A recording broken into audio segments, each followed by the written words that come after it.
بسم اللہ الرحمن الرحیم۔ سفر طائف کی کہانی۔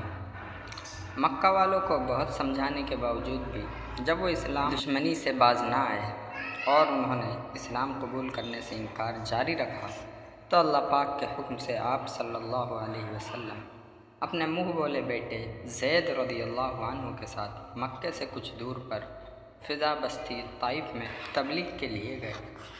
یہ نبوت کے 10ویں سال ماہ شوال کا واقعہ ہے کہ جب طائف پہنچے تو بستی میں داخل ہونے سے پہلے وہاں کے 3 مشہور سردار جو آپس میں بھائی تھے آپ صلی اللہ علیہ وسلم کو ملے۔ آپ صلی اللہ علیہ وسلم نے انہیں توحید کی دعوت دی لیکن تینوں نے ماننے سے انکار کر دیا۔ پھر آپ صلی اللہ علیہ وسلم 10 دن طائف میں لوگوں کو بت پرستی سے رک جانے کا کہتے رہے لیکن ایک بندہ نے بھی آپ صلی اللہ علیہ وسلم کی بات نہ مانی، حتیٰ کہ آپ صلی اللہ علیہ وسلم واپس چل پڑے۔ یہ لوگ ایسے ظالم تھے کہ جب آپ صلی اللہ علیہ وسلم واپس جا رہے تھے تو ان میں سے بدتمیز اوباش لوگ آپ کو گالیاں دینے لگے۔ اسی پر بس نہ کی بلکہ آپ صلی اللہ علیہ وسلم کا مذاق اڑانے لگے، پھر پتھر مارنے شروع کر دیے۔ وہ کیا المناک منظر ہوگا کہ جب وہ بدقسمت افراد آپ صلی اللہ علیہ وسلم پر پتھر مار رہے تھے اور آپ کا جسم مبارک لہو لہان ہو رہا تھا۔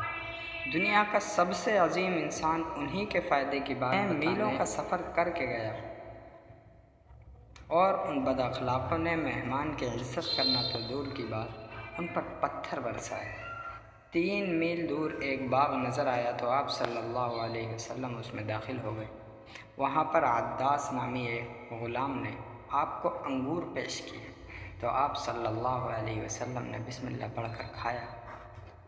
یہ غلام حضرت یونس علیہ السلام کے علاقے نینوا کے رہنے والا تھا۔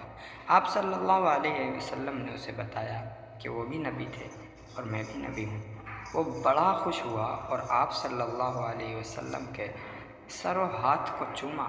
کچھ دیر بعد آپ صلی اللہ علیہ وسلم وہاں سے واپس چل پڑے تو راستے میں اللہ پاک کے حکم سے جبرائیل علیہ السلام اور پہاڑوں کا فرشتہ آیا اور کہا کہ اگر آپ حکم دیں تو 2 پہاڑوں کے درمیان اس طائف کو بستی کو پیس ڈالا جائے، مگر قربان جائیں ہم اپنے پیار کرنے والے پیارے نبی کریم صلی اللہ علیہ وسلم پر کہ انہوں نے بد دعا دینے کی بجائے دعا کی۔ مجھے امید ہے کہ اللہ ان کی پشت سے ایسی نسل پیدا کرے گا جو صرف ایک اللہ کی عبادت کرے گی اور اس کے ساتھ کسی اور کو شریک نہ ٹھہرائے گی۔ سب جانتے ہیں کہ بر صغیر میں اسلام پھیلانے میں جس شخص کا سب سے زیادہ کردار ہے وہ محمد بن قاسم تھے۔ ان کے آباء و اجداد طائف کے تھے۔ اگر نبی پاک صلی اللہ علیہ وسلم طائف والوں پر بد دعا کر دیتے اور وہ سب ہلاک ہو جاتے تو پھر کون محمد بن قاسم پیدا ہوتا اور بر صغیر میں اسلامی حکومت کی داغ بیل ڈالتا۔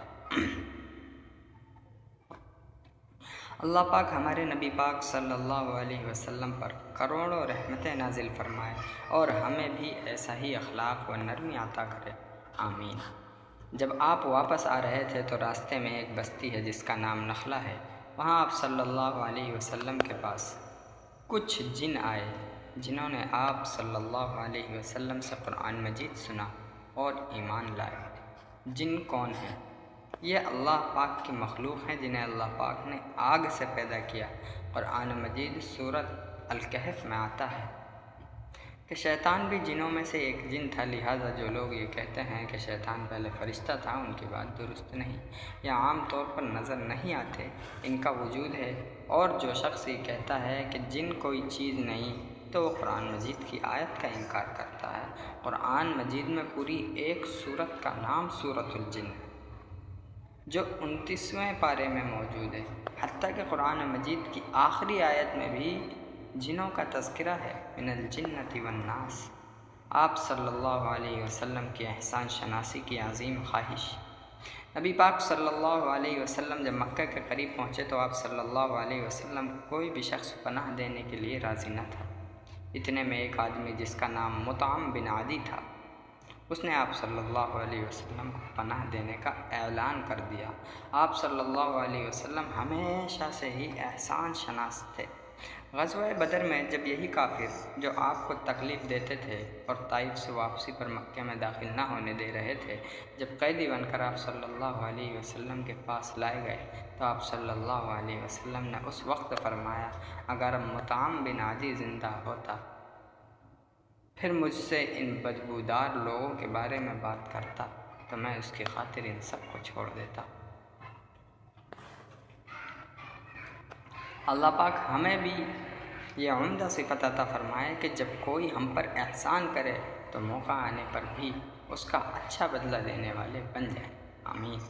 آپ صلی اللہ علیہ وسلم پھر سے مکے میں لوگوں کو اسلام کی دعوت دینے لگے۔ یہ دعوت 3 قسم کے افراد کو دی جاتی، ایک وہ جو مکے کے رہائشی تھے، دوسرے وہ جو آپ صلی اللہ علیہ وسلم کی نبوت کے بارے میں سن کر مکہ آتے تھے تاکہ آپ صلی اللہ علیہ وسلم کے بارے میں پوچھ گچھ کریں اور اگر سچے لگیں تو ایمان لائیں۔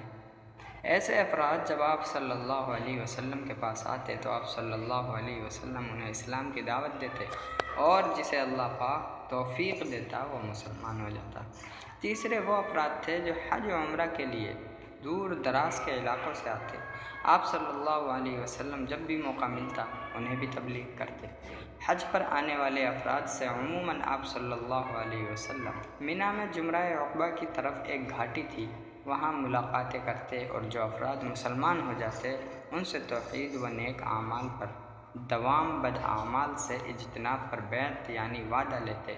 انشاءاللہ العظیم اس قسم کی بیعت کے واقعات ہجرت کی کہانی میں ذکر کریں گے۔